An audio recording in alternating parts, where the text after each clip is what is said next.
In Uganda, lions sleep in trees, not trained. Behavior passed from mother to cub, generation after generation, that no other lion population on Earth has ever developed. Scientists have 4 theories and no consensus. The lions don't care. Same species as every other lion on the planet, just a completely different set of rules. Primate Kingdom. The story begins in the forests, the kind where the canopy closes above you and the light comes through in thin columns, and something that sounds like a scream turns out to be a greeting. Uganda holds more primate species per square kilometre than almost anywhere else on Earth. More than 20 species, all in this small country. In Kibale Forest in the west, more than 1,000 chimpanzees live in a single stretch of ancient rainforest. Scientists call it the primate capital of the world. That title is a count, not a promotion. Chimpanzees share approximately 98% of their DNA with humans. That figure is easy to hear and difficult to absorb. It means the behavioral distance between a chimpanzee and a human being is smaller than the distance between a chimpanzee and a gorilla. And yet what lives inside that gap, written language, legal systems, recorded history, we have spent centuries calling civilization. What the gap does not contain: long-term memory of betrayal, strategic planning across months, war. In 2026, researchers published in the journal Science documenting a territorial campaign in Ungogo, Kibale. Chimpanzee community expanded its range systematically over years, targeting isolated individuals from a neighboring group. They planned it. They executed it. Then they held territory. Mountain gorillas are quieter, more deliberate.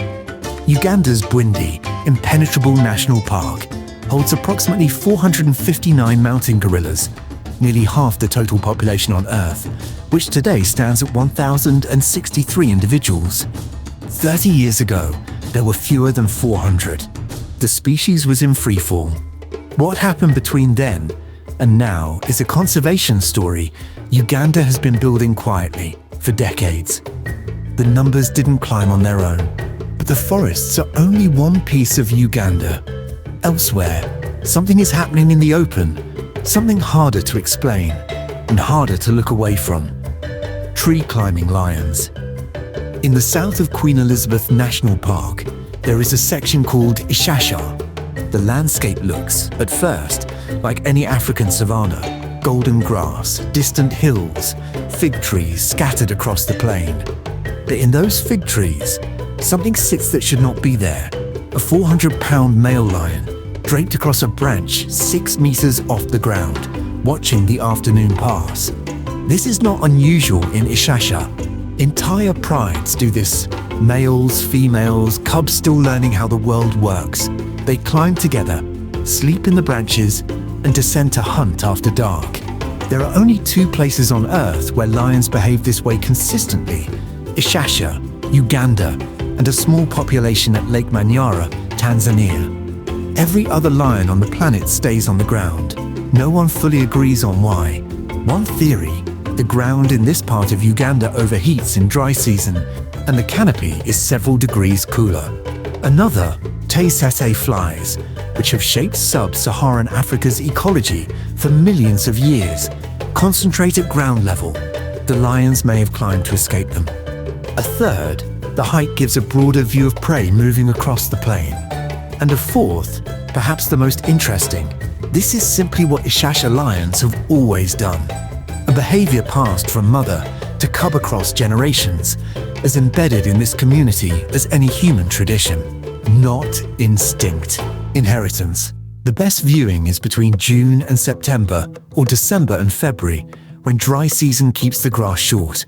When an Ishaasha lion finally descends, it comes down slowly, unhurried. The king of the jungle in Uganda turns out to be a creature of habits it can no longer fully explain. Source of the Nile. For most of recorded history, the source of the Nile was the greatest unsolved geographic mystery on Earth. Ancient Egyptians knew the river gave them civilization, but could not trace where it came from. Greek philosophers debated it. Roman emperors sent expeditions that returned without answers. The question outlasted empires. The White Nile emerges from the northern shore of Lake Victoria at Jinja, Uganda. The British explorer John Hanning Speke reached it in 1862 and wrote in his journal, "The Nile is settled." It was a reasonable conclusion. It was also incomplete. The Blue Nile, originating in the Ethiopian highlands, carries an estimated 80 to 90% of the river's total water volume, and some hydrologists trace the ultimate geographic source even further, to the Kagera River and the highlands of Burundi. The debate has run for over a century. What is not contested? The White Nile begins at Jinja, and at Jinja, you can touch it with your bare hands. That is the first thing people say, that it looks ordinary. The water moves quietly at the source, clear and shallow. A few kilometers downstream, the same water drops through grade 5 rapids, the kind that break boats and demand respect. Peaceful enough to hold in your hands, then powerful enough to rearrange your understanding of what peaceful means. From Jinja, the White Nile travels north to Khartoum, where it meets the Blue Nile from Ethiopia. Together, one river, moving through 11 countries, covering 6,650 kilometers to the Mediterranean. Close to 500 million people depend on that water. The river that starts here, quietly, is one of the foundational facts of human civilization. Uganda has been protecting something far more fragile. Deep inside Bwindi Forest, a decision was made that changed how conservation works everywhere, because someone realized the greatest threat to the mountain gorilla was not a predator.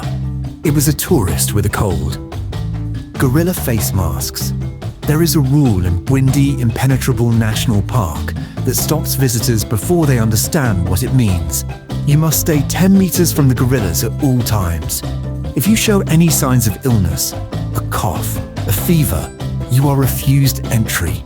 No exceptions, no negotiations, no refunds. Your permit costs $700. Most people assume this protects the tourists from the gorillas. It does not. The rule exists to protect the gorillas from you. Mountain gorillas share approximately 98% of their DNA with humans.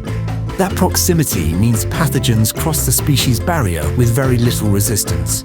Respiratory diseases are the leading cause of mortality in wild mountain gorilla populations. A 2020 peer-reviewed study in Frontiers in Public Health documented transmission events where human respiratory viruses spread into primate groups and cause deaths.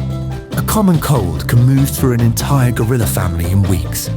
The animals have no immune memory for most human pathogens. They have never needed it before. In 2026, the protocols are precise, surgical-grade masks within the limit, enforced by rangers who are not there to negotiate. Maximum 8 visitors per gorilla family per day. 1 hour in the animal's presence, then out, behind your surgical mask. In a forest at the edge of the world, you are standing in front of an animal looking back at something it recognizes. The mask is not there to protect you from the gorilla. It is there because in this forest, you are the invasive species. Uganda's mountain gorilla population has climbed from fewer than 400 individuals, a species on a trajectory toward extinction, to 1,063. The 459 in Bwindi and Mgahinga are close to half the total population on Earth. That recovery didn't happen by accident. Rhino recovery. By the early 1980s, Uganda had no rhinoceroses, not endangered, not critically low, 0. The last wild rhinos were killed during the Idi Amin period and the civil war that followed. Amin ruled from 1971 to 1979, 8 years in which conservation infrastructure collapsed along with nearly every other institution in the country. Rangers abandoned their posts because salaries stopped. Poachers moved into the vacuum.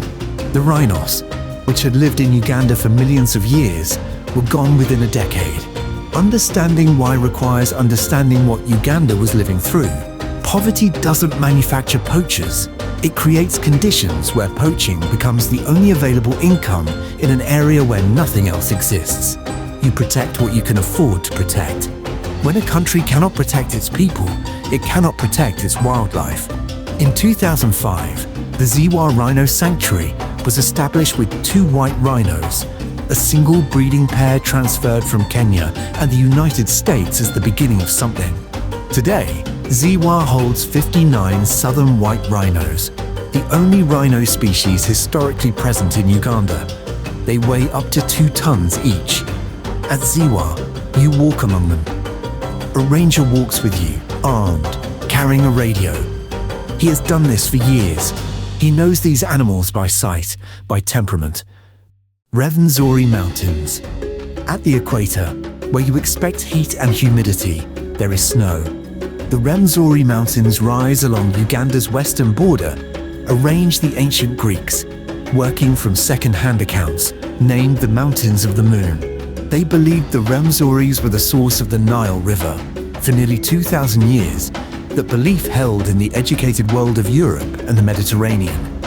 It was wrong about the hydrology, but it captured something first-hand observers keep rediscovering. The Rwenzoris look like they belong somewhere else. Margarita Peak, the highest point in the range and the 3rd highest summit in Africa, stands at 5,109 meters, 16,763 feet.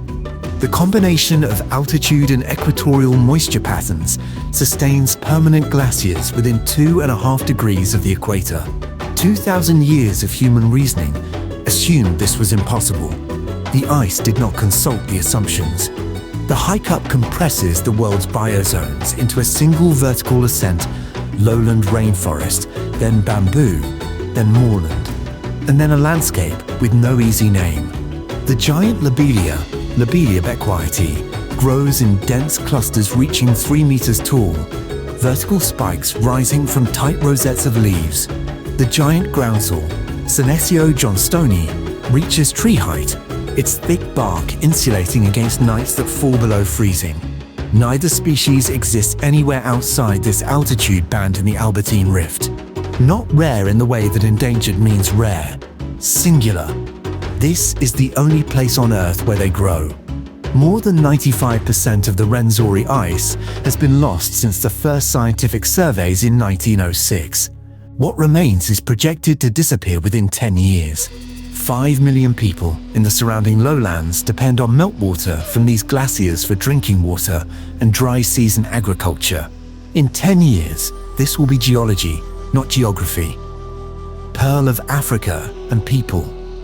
Uganda is a country where hippopotamuses block roads after sunset, animals weighing up to 3 tons, indifferent to headlights, where crocodiles rest on riverbanks that fishermen work the same morning, where elephants pass through farmland close enough to cause damage and close enough to cause wonder, sometimes the same week. The wildlife is not behind glass. It is adjacent to ordinary life in a way most of the world organized itself away from long ago. The population living alongside it is young, in ways nearly without precedent. The median age in Uganda in 2026 is 17.1 years. 64.6% of the population is under 25. 48.47% is under 15. More than half the country was born after the worst of its political history. What that produces is something harder to measure than demographics. Travelers consistently describe Uganda's people as the most striking thing about the country, not the gorillas, not the snow at the equator, not the Nile. The warmth is not the managed hospitality of a tourism economy. It functions even in places where tourists are rare. Uganda is wild. That word gets applied to the animals, the landscape, the history. But the wildest thing about Uganda might be the coexistence itself, the leopard moving through the same darkness as the village, the gorilla breathing the same air as the visitor behind the mask, the river that feeds 11 countries beginning here at a place you can touch with your hand. None of these things resolve each other. They exist in the same space at the same time, which is how most things worth paying attention to actually work. We called it wild, but maybe we were just far away.